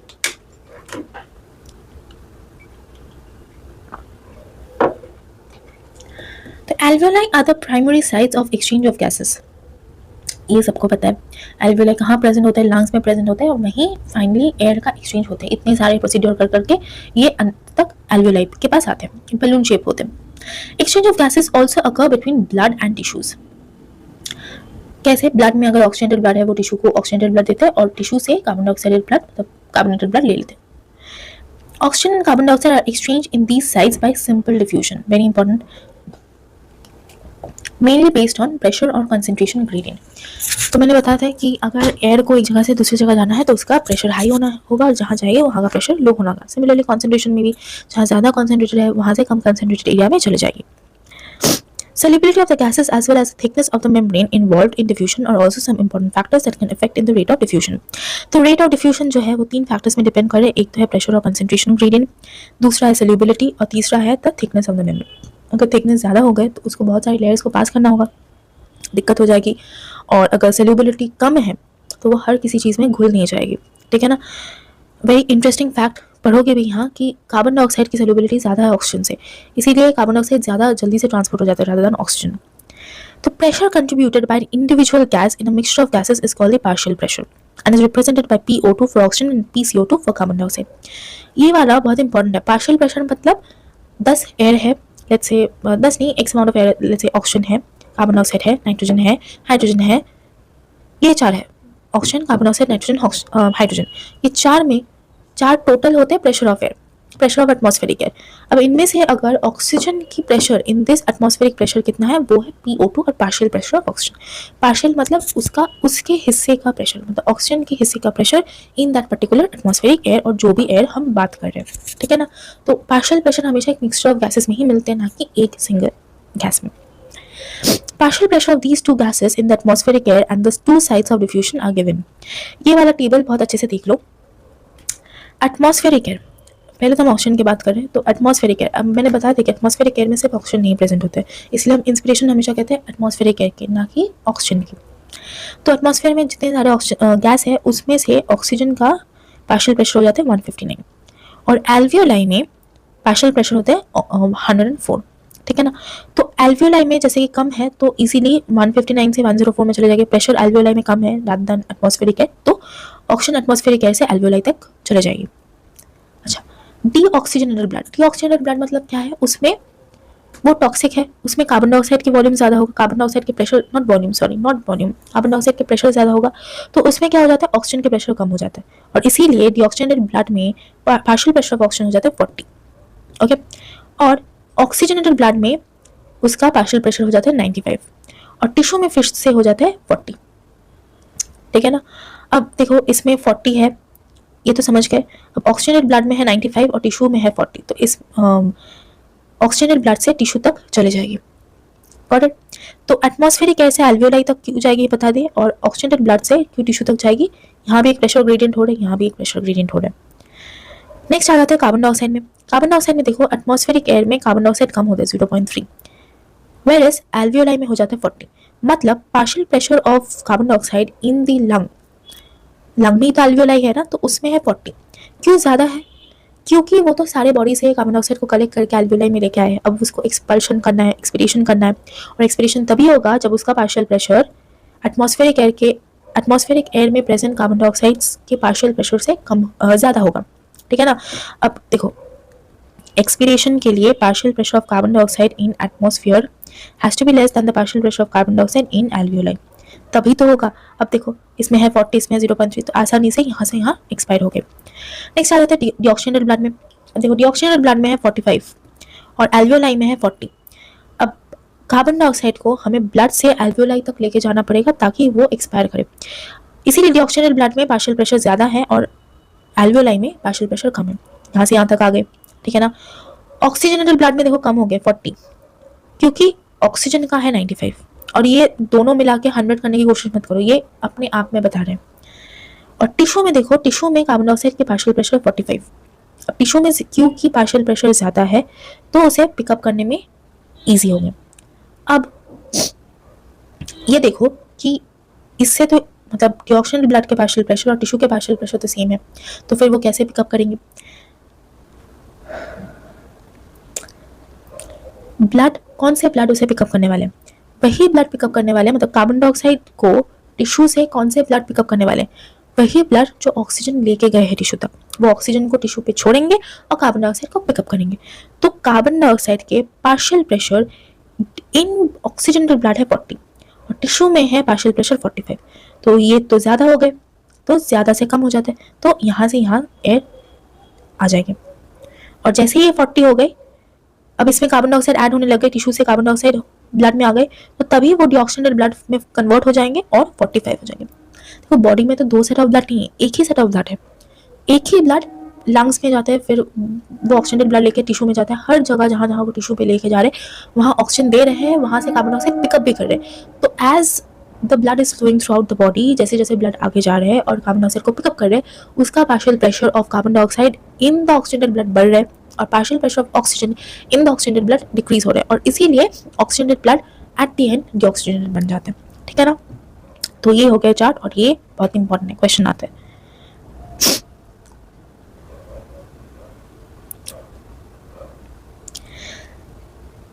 The data given in the table clearly indicates a concentration gradient for oxygen from alveoli to blood and blood to tissues. बता दिए।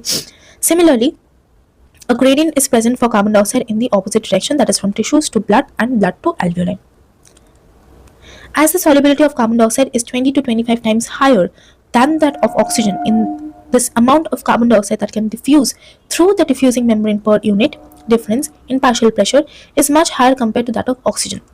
इसका सीधी बात मतलब यही है कि कार्बन डाइऑक्साइड इजीली डिफ्यूज हो जाता है, सॉरी कार्बन डाइऑक्साइड की सॉल्युबिलिटी ज़्यादा है, कितना ज़्यादा 20 to 25 टाइम्स, तो 100 ml ब्लड में ज़्यादा कार्बन डाइऑक्साइड होने वाले हैं दैन कंपेयर टू ऑक्सीजन, और इसीलिए ज़्यादा आसानी से कार्बन डाइऑक्साइड बॉडी में ट्रैवल होते हैं rather than that of oxygen. अब ये डिफ्यूजिंग मेम्ब्रेन ये क्या है, the diffusion membrane is made up of 3 major layers, 3 layer से बनते हैं। पहले है the thin squamous epithelium of alveoli. अच्छा, ये डिफ्यूजिंग मेम्ब्रेन कहाँ होता है हमारे एल्वियोलाई में। अब एल्वियोलाई ये है और इसके चारों तरफ से जाते हैं ब्लड के कैपिलरी, और हमारे डिफ्यूजिंग मेम्ब्रेन होते हैं ये, तो ये हो गया the thin squamous epithelium of the alveoli, तो ये है thin squamous epithelium of alveoli. फिर है the endothelium of the alveolar capillaries, ये हमने बताए थे कि epithelium of the capillaries is also called the endothelium, और जो बीच में होता है उसे हम कहते हैं द बेसमेंट सब्सटेंस। ये वाला जो खाली पोर्शन है ये है बेसमेंट सब्सटेंस। तो ये एक ही, तो 3 लेयर से बनते हैं the diffusing membrane. The basement substance composed of a thin basement membrane supporting the squamous epithelium and the basement membrane surrounding the single layer endothelial cell of the capillaries in between them. However, its total thickness is much less than a millimeter. Therefore, all the factors in a body are favorable for diffusion of oxygen from alveoli to tissues and that of carbon dioxide from tissues to alveoli. Next आ जाते हैं transport of gases पे। Okay, अब हम पढ़ने वाले हैं transport of gases. हमने देख लिया कि कैसे गैसेस अंदर बाहर करते हैं बॉडी से, पर अब हम देखेंगे कैसे गैस को ट्रांसपोर्ट किया जाता है। हमको पता है कि ब्लड में 2 पार्ट होते हैं, एक होता है फॉर्म्ड एलिमेंट्स और एक होता है प्लाज्मा। गैसेस जो है यही ब्लड के थ्रू ट्रांसपोर्ट होते हैं। अब ऑक्सीजन जो है वो ब्लड के आरबीसी के थ्रू या तो प्लाज्मा के थ्रू ट्रांसपोर्ट होते हैं, जहाँ की 97% होते हैं बाय आरबीसी और सिर्फ 3% होते हैं प्लाज्मा। वैसे कार्बन डाइऑक्साइड ये 20 से 25% होते हैं, किससे होते हैं आरबीसी से, कम हो गए। इसमें ज़्यादा कौन ट्रांसपोर्ट करते हैं बाइकार्बोनेट 70% और रेस्ट 7% करते हैं प्लाज्मा। अब 2 चीज़ है, वो है oxygen carrying capacity. Oxygen carrying capacity of arterial blood. Arterial blood मतलब जो प्योर ब्लड को लेके जा रहे हैं जिसमें ज़्यादा ऑक्सीजन है, उसमें 20 ml ऑफ ऑक्सीजन है। 100 ml of arterial blood has 20 ml of oxygen, और 100 ml ऑफ ऑक्सीजनेटेड ब्लड मतलब आर्टेरियल ब्लड वो 5 ml of oxygen to the tissues देते हैं। मतलब 20 ml ऑक्सीजन कैरी तो कर रहा है पर सिर्फ 5 ml ऑक्सीजन वो टिश्यू को दे रहा है। और एक हीमोग्लोबिन सिर्फ 4 ऑक्सीजन मॉलिक्यूल को कैरी कर सकते हैं। ये है oxygen carrying capacity of haemoglobin. यहाँ लिखा हुआ है each haemoglobin molecule can carry a maximum of 4 molecules of oxygen. ये बहुत ही इंपॉर्टेंट है। नेक्स्ट आ जाते हैं ट्रांसपोर्ट ऑफ ऑक्सीजन में। Haemoglobin is a red coloured iron containing pigment present in the RBCs. Oxygen can bind with haemoglobin in a reversible manner. Reversible manner ये बहुत important है। अगर इरिवर्सिबल होता तो क्या होता कि लंग से ऑक्सीजनेटेड ब्लड को लिया, कैच किया और फिर टिश्यू में जाके वो छोड़ नहीं पा रहे। इरिवर्सिबल अगर होता है, रिवर्सिबल है इसीलिए वो फिर से बैक टू ओरिजिनल फॉर्म में आ जाते हैं। और ये रिवर्सिबल मैनर में क्या कंपाउंड बनाते हैं, oxy haemoglobin. Each haemoglobin molecule can carry a maximum 4 molecules of oxygen. Binding of oxygen with haemoglobin is primarily related to partial pressure of oxygen. ये भी इंपॉर्टेंट है। सिर्फ ऑक्सीजन ट्रांसपोर्ट नहीं, सिर्फ ऑक्सीजन गैसेस एक्सचेंज सिर्फ partial pressure पर depend नहीं करता है। वो मतलब पार्शियल प्रेशर हमारे हीमोग्लोबिन में कितना ऑक्सीजन जाएगा उसको भी डिपेंड करवाते हैं, ठीक है ना। तो partial pressure of carbon dioxide, hydrogen ion concentration and temperature are the other factors which can interfere with this binding. मतलब ऑक्सी हीमोग्लोबिन फॉर्मेशन होने के लिए क्या क्या फैक्टर होते हैं important, partial pressure of oxygen, partial pressure of carbon dioxide, hydrogen ion concentration which is also the pH और acidity, temperature are the other factors which can interfere with the binding. बहुत important है, यहाँ से भी question आते हैं। ये वाला कर्व देखो, ये है एक सिग्मॉइड कर्व। सिग्मॉइड कर्व इसको कहते हैं सिग्मॉइड कर्व, ठीक है। ये जो लाल लाइन है ना दिख रहा है, ये नॉर्मल है, ठीक है। This curve is called the oxygen dissociation curve. और इसके 2 साइड में क्या है, वाई एक्सिस में है percentage of saturation of haemoglobin with oxygen और एक्स एक्सिस में है पार्शियल प्रेशर ऑफ ऑक्सीजन, ठीक है। तो पार्शियल प्रेशर जैसे जैसे बढ़ रहा है, जैसे जैसे बढ़ रहा है, percentage saturation of haemoglobin with oxygen बढ़ रहा है। मतलब पार्शियल प्रेशर बढ़ेगा तो सैचुरेशन बढ़ेगा, पर वो भी एक लिमिट तक। यहाँ जाके वो धीरे धीरे फ्लैट हो जा रहा है, पर यहाँ तक एक स्टीप राइज हो रहा है। With steep rise of partial pressure of oxygen there is a steep rise of the saturation of haemoglobin with oxygen, ठीक है। अब ये कर्व का 2 तरह के शिफ्ट हो सकते हैं, एक ये इस साइड शिफ्ट होते हैं और ये इस साइड। तो ये हमारा राइट है और ये हमारा लेफ्ट है। तो राइट साइड में जो शिफ्ट होते हैं इसमें क्या होते हैं, increased carbon dioxide, increase partial pressure of carbon dioxide, increased hydrogen ion concentration, decreased pH, increased temperature और इंक्रीज्ड 2,3 dPg। लिसन, ये जो increased partial pressure of carbon dioxide है, ठीक है, ये एक फैक्टर है। इंक्रीज pH और इंक्रीज हाइड्रोजन और डिक्रीज pH। pH मतलब क्या होता है, हमारे एसिडिटी और बेसिसिटी को डिपेंड करवाता है। और इंक्रीज्ड हाइड्रोजन आयन मतलब इंक्रीज्ड एसिडिटी। और pH स्केल में ये pH स्केल है, तो इस साइड अगर कम है और इस साइड ज़्यादा है, मतलब इस साइड pH कम है तो इस साइड हाइड्रोजन आयन ज़्यादा होता है, मतलब इस साइड एसिडिटी और इस साइड बेसिसिटी। हाइड्रोजन आयन बढ़ेगा, एसिडिटी बढ़ेगा तो पीएच कम होगा, ये फैक्टर है। और एक है वो है इंक्रीज टेम्परेचर।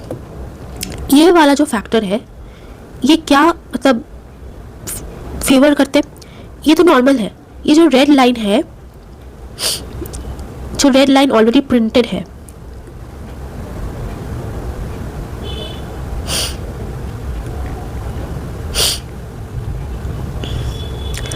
ये जो रेड लाइन ऑलरेडी प्रिंटेड है ये क्या दिखा रहा है, ये दिखा रहा है कि हीमोग्लोबिन में कितना ऑक्सीजन सैचुरेट होगा। ठीक है, ये सिर्फ हीमोग्लोबिन में ऑक्सीजन सैचुरेशन को इंडिकेट कर रहा है। अब दो फेनोमेनन हो सकता है, एक फेनोमेनन है कि जहाँ ये ऑक्सीजन हीमोग्लोबिन से निकल आएगा, मतलब ऑक्सी हीमोग्लोबिन डिसोसिएशन।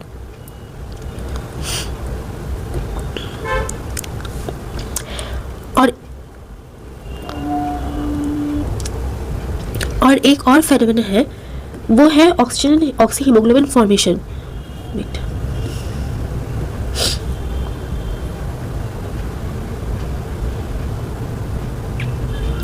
तो मैंने इसको इस साइड लिखा, ये पर्पल जो है डिसोसिएशन मैंने राइट साइड को लिखा।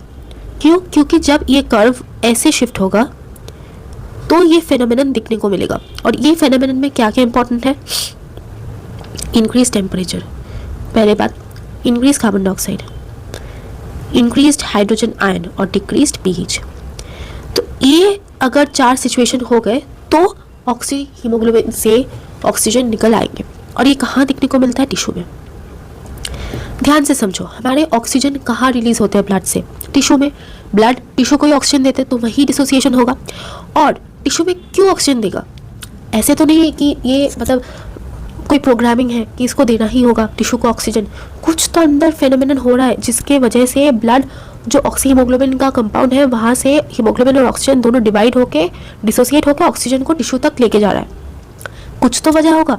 वजह यही है कि वहाँ कार्बन डाइऑक्साइड बढ़ जा रहा है, वहाँ कार्बन डाइऑक्साइड हाई है तो वहाँ पीएच भी कम हो गया, हाइड्रोजन आयन भी ज़्यादा हो गया, और न्यूट्रलिटी और नॉर्मल लेवल को मेंटेन करने के लिए वहाँ ऑक्सीजन को छोड़ना पड़ेगा। तो ये जो राइट शिफ्ट होता है सिग्मॉइड कर्व का, ठीक है ना, तब जाके ऑक्सी हीमोग्लोबिन डिसोसिएशन होता है क्योंकि वहाँ कार्बन डाइऑक्साइड हाई है। ठीक है, क्वांटिटी में हमारे लेफ्ट साइड में जब ये शिफ्ट होते हैं यहाँ ऑक्सीजन ज़्यादा है, क्योंकि यहाँ ऑक्सीजन ज़्यादा है तो फॉर्मेशन होगा। और क्या होता है, हाइड्रोजन आयन कम है तो पीएच बढ़ जाता है और टेम्परेचर भी कम है। अब बताओ ऑक्सीजन कहाँ हाई होता है, ऑक्सीजन हाई होता है हमारे एल्वियोलाई में, लंग्स। और इसीलिए blood oxy haemoglobin compound form करते हैं लंग्स में और डिसोशिएट करते हैं टिश्यूज में। ठीक है, तो ये वाला ग्राफ भी बहुत इंपॉर्टेंट है। Every 100 ml of oxygenated blood can deliver about 5 ml of oxygen to the tissues under normal physiological conditions. Next आते हैं ट्रांसपोर्ट ऑफ कार्बन डाइऑक्साइड में। Carbon dioxide is carried by haemoglobin as carbamino haemoglobin about 20 to 25%। जब मैं छोटा था तो मैं एक गलती करती थी कि कार्ब ऑक्सी हीमोग्लोबिन कहती थी, कार्बन डाइऑक्साइड और हीमोग्लोबिन की कॉम्बिनेशन को कार्ब ऑक्सी हीमोग्लोबिन, पर वो नहीं, यह है carb amino haemoglobin.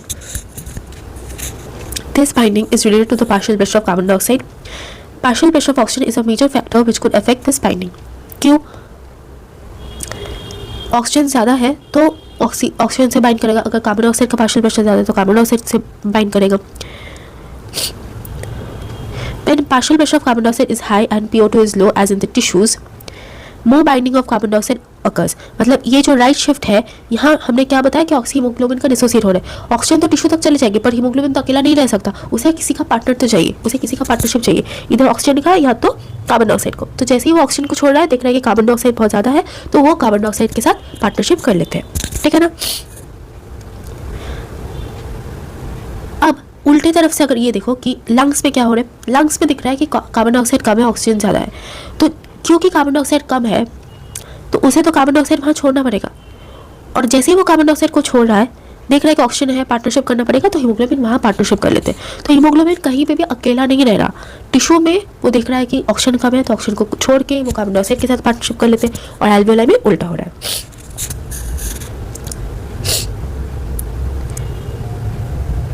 When the PCO2 is low and PO2 is high, as in the alveoli, dissociation of carbon dioxide from carb-aminohemoglobin takes place. That is, carbon dioxide which is bound to hemoglobin from the tissues is delivered at the alveoli. RBC contain a very high concentration of the enzyme carbonic anhydrase, and minute quantities of the same is present in the plasma too. This enzyme facilitates the following reaction in both the directions. तो ये carbonic anhydrase जो है वो ये bicarbonate reaction को perform करवाते हैं. ज़्यादा जाने की ज़रूरत नहीं है, पर याद रखना कि बाइकार्बोनेट 70% कार्बन डाइऑक्साइड को कैरी कर रहे हैं, और वो 70% कार्बन डाइऑक्साइड को कैरी करने के लिए एक कार्बोनिक एनहाइड्रेस बहुत इंपॉर्टेंट है. कार्बन डाइऑक्साइड प्लस वाटर बनाते हैं bicarbonate with the help of carbonic anhydrase, और यही फिर से रिवर्स करवाते हैं. At the tissue site where partial pressure of carbon dioxide is high due to catabolism, carbon dioxide diffuses into blood, RBCs and plasma and forms bicarbonate and hydrogen. Tissue site में उसका काम क्या है? Carbon dioxide को pickup करना.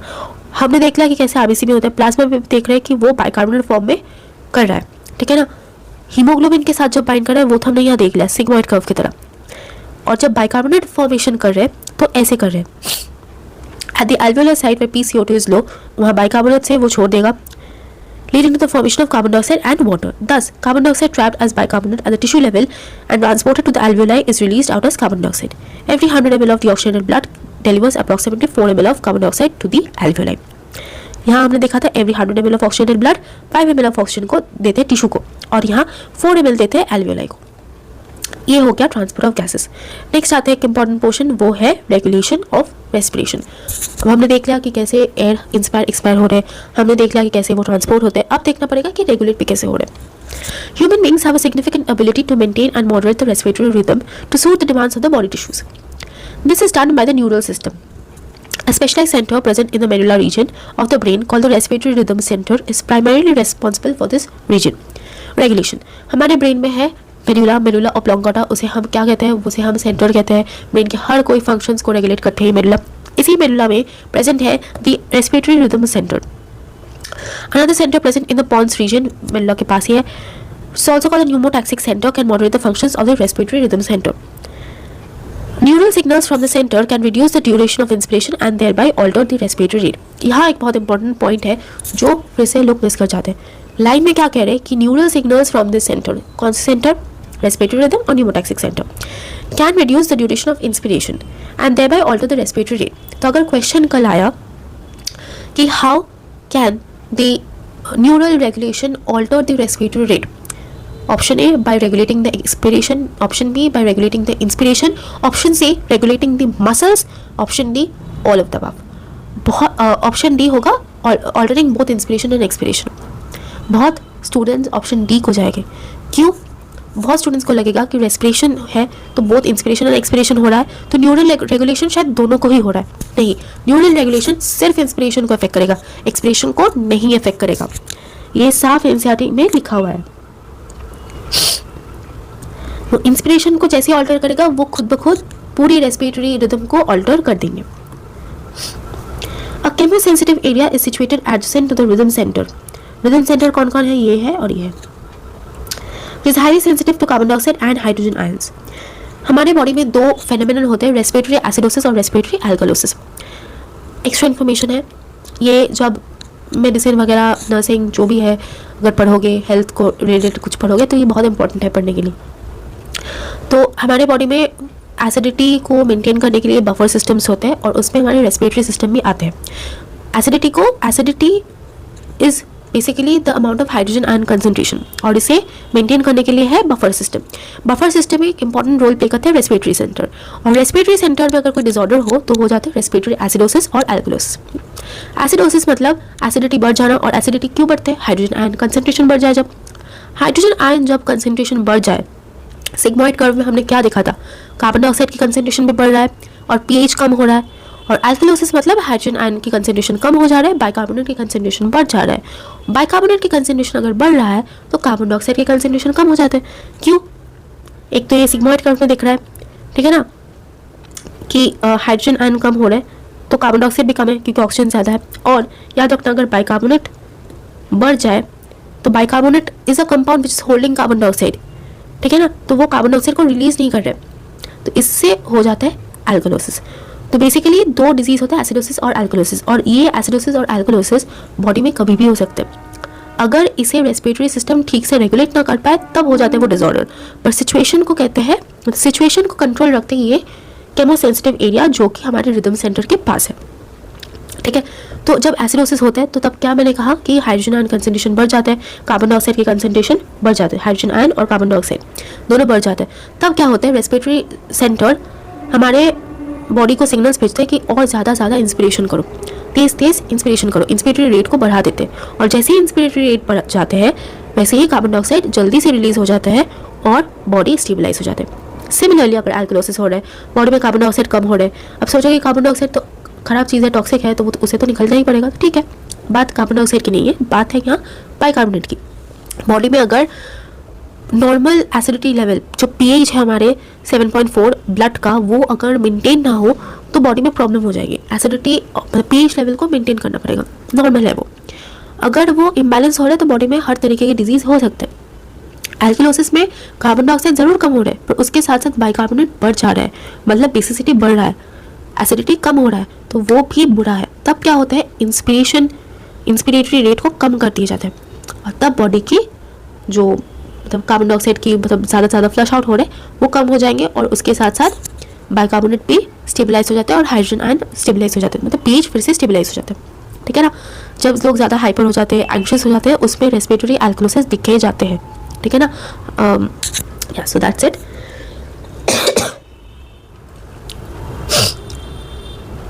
A chemosensitive area is situated adjacent to the rhythm center, which is highly sensitive to carbon dioxide and hydrogen ions. Increase in these substances can activate the center, which in turn can signal the rhythm center to make necessary adjustment in the respiratory process, by which these substances can be eliminated. Receptors associated with the aortic arc and carotid artery also can recognize change in carbon dioxide and hydrogen ion concentration. मतलब ये लोग carbon dioxide और hydrogen ion concentration के alteration को देखते हैं, bicarbonate का नहीं। ये भी एक इंपॉर्टेंट पोर्शन है।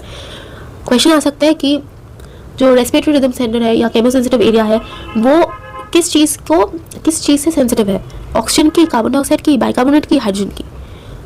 4 ऑप्शन हो गए, 2 ऑप्शन को सिलेक्ट करना पड़ेगा, तो तब क्या होगा, हमारे कार्बन डाइऑक्साइड और हाइड्रोजन, ठीक है ना। क्लास करते करते बहुत सारे इंपॉर्टेंट माइन्यूट क्वेश्चन हमको दिख रहा है जो शायद PYQ में ना भी हो। The role of oxygen in the regulation of respiratory rhythm is quite insignificant. ये लास्ट वाला लाइन सबसे इम्पॉर्टेंट है और पूरी पैराग्राफ में एक मतलब कन्फ्यूजन को क्लियर कर देते हैं कि पूरी पैराग्राफ में हम दिख रहे हैं कि ऑक्सीजन का कहीं भी जिक्र नहीं है, सिर्फ कार्बन डाइऑक्साइड और हाइड्रोजन की कंसंट्रेशन पे। क्यों? क्योंकि लास्ट लाइन क्या कहता है, role of oxygen in the regulation of respiratory rhythm is insignificant. Body carbon dioxide पे चलते हैं, कार्बन डाइऑक्साइड की बातों पे चलते हैं, वो टॉक्सिक हो पर फिर भी। एनीवेज हम आ गए हैं last portion of the chapter में, वो है disorders of the respiratory system. तो फर्स्ट है एस्मा या अस्थमा जो भी कहो। It is the difficulty in breathing causing wheezing due to inflammation of the bronchi and the bronchioles. तो ये सिंपल है, साउंड इंपॉर्टेंट है। Which disease cause the wheezing sound, 4 option हो जाएंगे। कन्फ्यूजन एग्जाम में होते हैं, ठीक है ना, तो इसीलिए एनसीईआरटी खूब अच्छे से पढ़ो क्योंकि जब ऐसे क्वेश्चन आएंगे तो किताब का पेज आंखों के सामने मतलब आना चाहिए, ठीक है, इट शुड बी विजिबल। इसीलिए मैं ज़्यादा नोट्स पे बिलीव नहीं करती हूँ। NCERT is very clean, very precise, एक जगह में पूरा है और सबके पास है। तो if you are watching this, NCERT को अच्छे से पढ़ो, ठीक है ना, तो आंखों के सामने हर लाइन फ्लोट करना चाहिए। Emphysema is a chronic disorder in which the alveolar walls are damaged, ये डैमेज हो जाते हैं। और ये कहाँ होते हैं, एल्वेलर वॉल्स में। एस्मा में क्या हुआ था, ब्रोंकाई और ब्रोंक्यूल्स, ये उसके भी नीचे आ गए। एम्फाइसेमा और भी सीरियस है, ये एल्वेलाई तक आ गए। और इसमें क्या होता है, रेस्पिरेटरी सरफेस इज डिक्रीज। अगर रेस्पिरेटरी सरफेस डिक्रीज हो गए तो जो ट्रांसपोर्ट होते हैं ना, एक्सचेंज ऑफ गैसेस होते हैं, उसका सरफेस एरिया भी कम हो जाते हैं, तो इसीलिए ऑक्सीजन कार्बन डाइऑक्साइड का एक्सचेंज भी कम हो जाता है। One of the major causes of this is cigarette smoking. और लास्ट है ऑक्यूपेशनल रेस्पिरेटरी डिसऑर्डर, तो ये होता है due to some kind of occupation. Certain industries, especially those involving grinding or stone breaking, so much dust is produced that the defense mechanism of the body cannot fully cope with the situation. Long exposure can give rise to inflammation, leading to fibrosis, proliferation of the fibrous tissues, and thus causing serious lung damage. Workers in such industries should wear protective mask.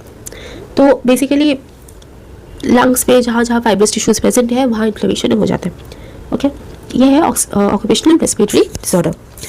3 diseases हो गए और इसके साथ पूरा chapter भी ख़त्म हो गया। हर एक लाइन, हर एक पेज डिटेल्स में पढ़ाया है मैंने। ये वाला देख लेना, ये वाला देख लेना, क्योंकि पिछले बार कुछ ऐसे ही क्वेश्चंस आ गए थे। और other than that the full chapter is done properly. इसके बाद जो भी क्वेश्चंस आए हैं क्लास के दौरान वो ज़रूर यूट्यूब के कमेंट सेक्शन पे या टेलीग्राम पे डाल देना। जितना होगा मैं हर रिप्लाई दे दूँगी, जितना होगा लाइव सेशन में दूँगी। और क्वेश्चंस आएंगे, बहुत ही इंटरेस्टिंग क्वेश्चंस आएंगे, क्योंकि अगर देख पा रही हो कि मैंने क्लास के दौरान ही बहुत सारे इंटरेस्टिंग क्वेश्चंस जो कि मतलब पीपल माइट इग्नोर देम, ठीक है ना, स्किप आउट हो जाते हैं। तो वो सारे क्वेश्चंस मैंने यहाँ भी बहुत डिस्कस किए, लाइव में भी डिस्कस करेंगे। वो सारे क्वेश्चंस अटेंड करना, ताकि कोई मतलब अगर कहीं से भी कुछ उल्टा सीधा क्वेश्चन कर दे तो आसानी से आंसर दे जाए, ठीक है। इट्स प्रेडिक्टेबल कि इस साल नीट के बात अगर हम करें तो it's kind of predictable for me कि शायद एनडीए पिछले साल की तरह उतना मतलब एकदम जो था ना, बहुत लोग कह रहे थे कि एकदम बकवास पेपर बना है, बहुत टफ है, बहुत टफ है, कट ऑफ बहुत गिर गया था, ये सब हुआ था। मुझे लगता है कि इस साल थोड़ा सा कट ऑफ बढ़ेगा। एक तो लोग प्रिपेयर होंगे, और दूसरा कि NDA had to face a lot of backlashes for the question paper, तो शायद वो थोड़ा सा ईजी कर सके, ठीक है ना। आई डोंट नो, पर मुझे लगता है पिछले साल भी मैंने एक सोचा था और मैंने एक प्रेडिक्ट किया था कि एनडीए पेपर बहुत हार्ड करने वाले हैं, और actually it was very hard.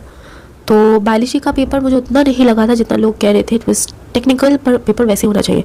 बात यह है कि मैंने नीट तो फेल किया था, पर मैंने जेनपास को क्लियर किया था। और अगर कोई नीट और जेनपास के पेपर साइड बाई साइड रखे, मुझे लगता है कि जेनपास का पेपर थोड़ा टफ है नीट के पेपर से। और मे भी मेरे साल वैसे ही हुआ था कि नीट का पेपर ईजी था, जेनपास का पेपर टफ था, क्योंकि वेस्ट बंगाल जॉइंट बोर्ड बहुत ही टफ क्वेश्चन पेपर सेट करता है। इसीलिए जो यहाँ के जॉइंट एंट्रेंस एग्जाम होते हैं, West Bengal joint entrance exam हमारे इंजीनियरिंग्स के लिए, वो बहुत टफ होते हैं कंपेयर टू जेईई मीन्स। तो अब वही पेपर सेट करते हैं जेनपास के, तो पेपर टफ होते हैं। वहाँ एनसीईआरटी के बाहर भी बहुत सारे क्वेश्चंस आते हैं, और एनसीईआरटी के अंदर बहुत ही खोद के क्वेश्चंस निकालते हैं, मतलब कंफ्यूजिंग होते हैं। तो मेरे साल टफ था, मुझे टाइम लगा था बायोलॉजी सॉल्व करने के लिए, बट या आई वर्कड हार्ड, तो इसीलिए मिल गया था। तो after like I have my ability, have the talent to solve those kind of papers.